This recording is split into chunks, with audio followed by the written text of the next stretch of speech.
This is my second book, Why Are We Still Afraid? And yes, I will try to explain what I mean, conclusions and all.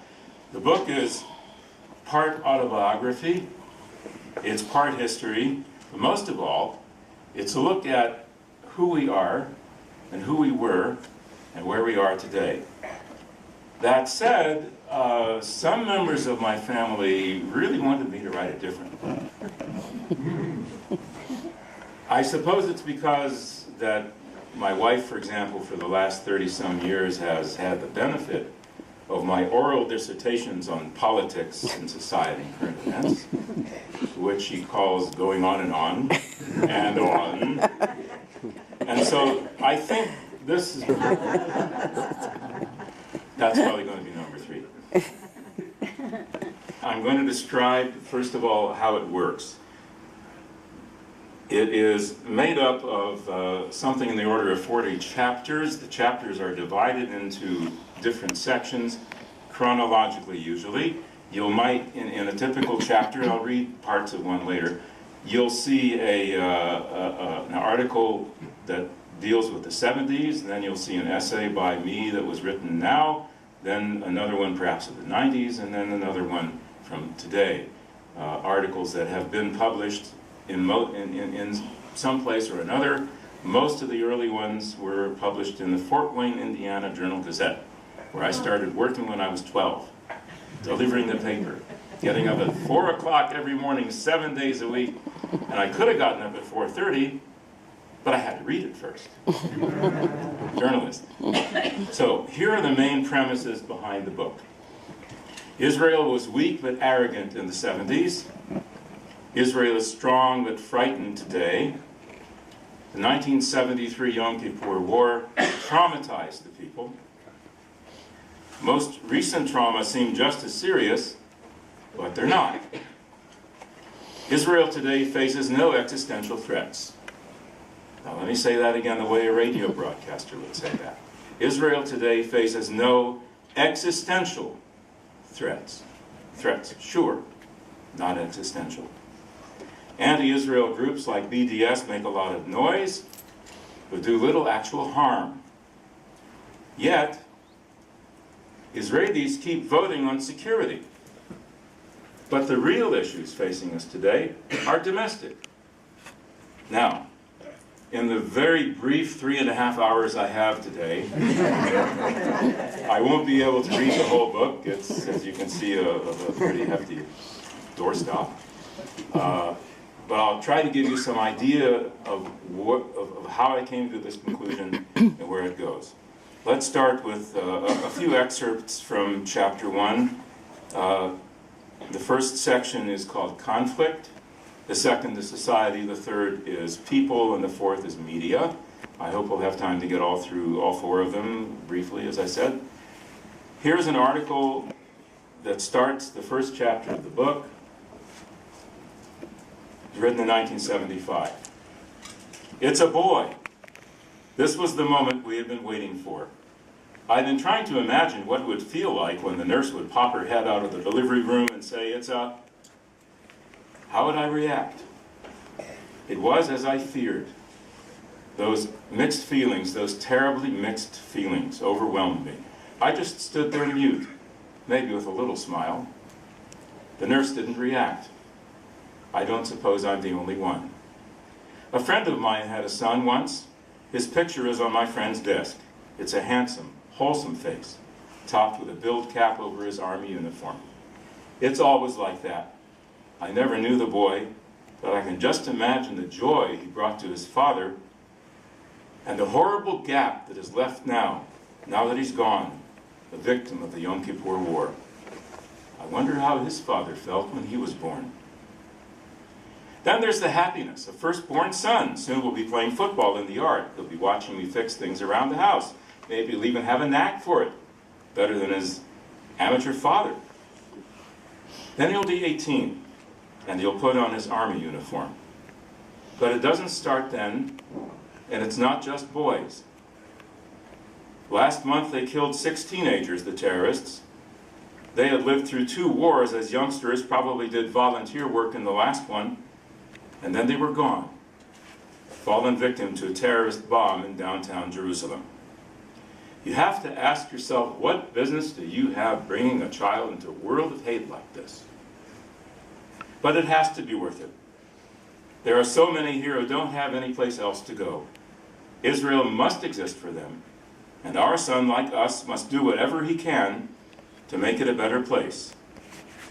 All we can do is hope he gets the chance, and pray.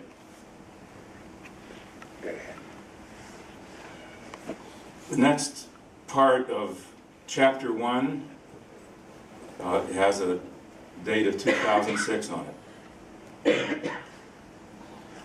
Rescue workers were carefully removing bodies from the twisted, smoking Jerusalem city bus when I arrived, microphone in hand, ready to report from my radio networks. My hand was trembling. It was February 25th, 1996. The number 18 bus was reduced by a Palestinian suicide bomber to a smoldering skeleton of metal struts, broken glass, twisted sides and bodies, some still in the bus, others shattered to pieces, human fragments lying around on the blood-spattered ground. 26 passengers were killed. I knew that my 18-year-old daughter was on her way back to her army base that Sunday morning. I knew that she used that bus line. I knew this one would have passed by her house about the time she would have left. That was all I knew. What I didn't know was too horrible to contemplate. As I arrived on my motorcycle, the mayor of Jerusalem pulled up in his car. I'd known the mayor for a number of years by then. He was a cabinet minister for a while, and because he speaks fluent English, we radio reporters sought him out for comments after the weekly cabinet meeting, and he always obliged. So I walked up to him not far from the bus and tried to ask him a question, but I couldn't get it out of my mouth. I just stood there shaking. He looked at me, puzzled. I told him my daughter might have been on the bus. His face fell. Then he put his arm around my shoulder, held tight, and said, "I know this is difficult, for me too, but now we both have to be professionals." Then he turned to face me, ready for that interview. So was I, thanks to that unusual gesture. The mayor was Ehud Olmert. He became Israel's prime minister. And as an aside here, I'll say, and we'll see this later as well, that as a journalist we get to meet people and know them. And we find out that they're not the way they necessarily come across in the media. There are other sides to them that we as journalists have a privilege of discovering. My daughter caught the bus before the one that was bombed. She called her mother from her army base when she arrived there safely. My son, 20 at the time, was also in the army. He was confined to his base that weekend. That night he called me.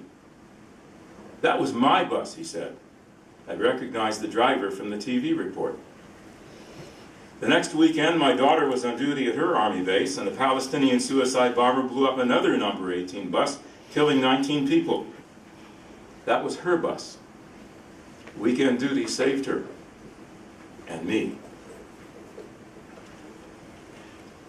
The third article in the first chapter is dated 2015, and I wrote this one in Baltimore.